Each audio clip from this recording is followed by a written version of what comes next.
రేవంత్ రెడ్డి మాట్లాడాడు, ఉత్తమ్ కుమార్ రెడ్డి అయితే అసలే మాట్లాడాడు. ఏం చేస్తున్నట్టు? నీటిపారుదల శాఖ మంత్రి ఏం చేస్తున్నట్టు? ముఖ్యమంత్రి ఏం చేస్తున్నట్టు? ఈ రాష్ట్రానికి ఇంత తీవ్రమని నష్టం జరగబోతా ఉంటే ఎందుకు స్పందించరు?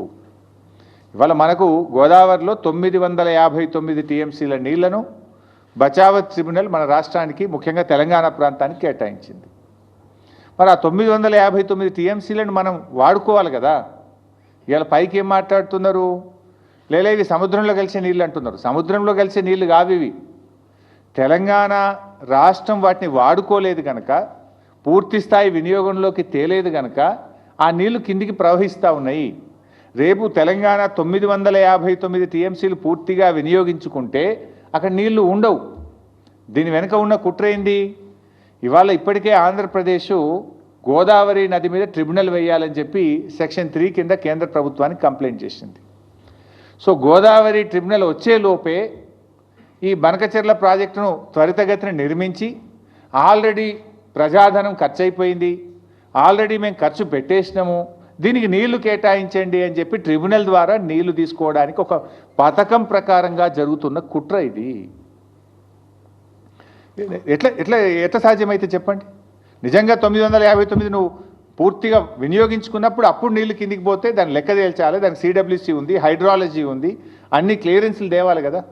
ఏ క్లియరెన్స్లు లేకుండా వాళ్ళు కడుతూ పోతుంటే ఎందుకు రాష్ట్ర ప్రభుత్వం మౌనంగా ఉన్నది?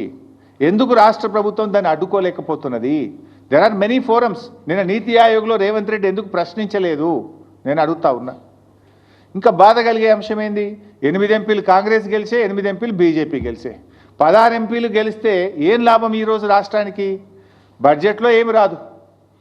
మన నీళ్లను కూడా తీసుకుపోతూ ఉంటే బీజేపీ ఎంపీలు మాట్లాడరు, నా కాంగ్రెస్ ఎంపీలు మాట్లాడరు. పార్లమెంట్ను స్తంభింపజేయాలి కదా. ఏం చేస్తున్నట్టు బీజేపీ ఎంపీలు, కాంగ్రెస్ ఎంపీలు? ఎవరికి కూడా బాధ్యత లేదా? ఒకరు రాష్ట్రంలో అధికారంలో ఉన్నారు, ఇంకొకరు కేంద్రంలో అధికారంలో ఉన్నారు.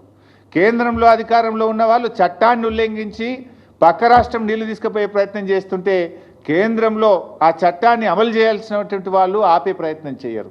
రాష్ట్రంలో అధికారంలో ఉన్న పార్టీ కానీ 8 ఎంపీలు కానీ ఇవాళ దాని మీద ఏ పోరాటం అయితే చేయాలనో, లీగల్గా కావచ్చు, చట్టపరంగా కావచ్చు, లేదా ప్రభుత్వపరంగా కావచ్చు, లేదా ప్రజా పోరాటం కావచ్చు, దేనికి కూడా పట్టించుకోకుండా నిమ్మకు నీరెత్తినట్టుగా రాష్ట్రంలో ఉన్న కాంగ్రెస్ పార్టీ, కాంగ్రెస్ ప్రభుత్వం ఈరోజు మొద్దు నిద్రపోతున్నటువంటి పరిస్థితి ఉన్నది.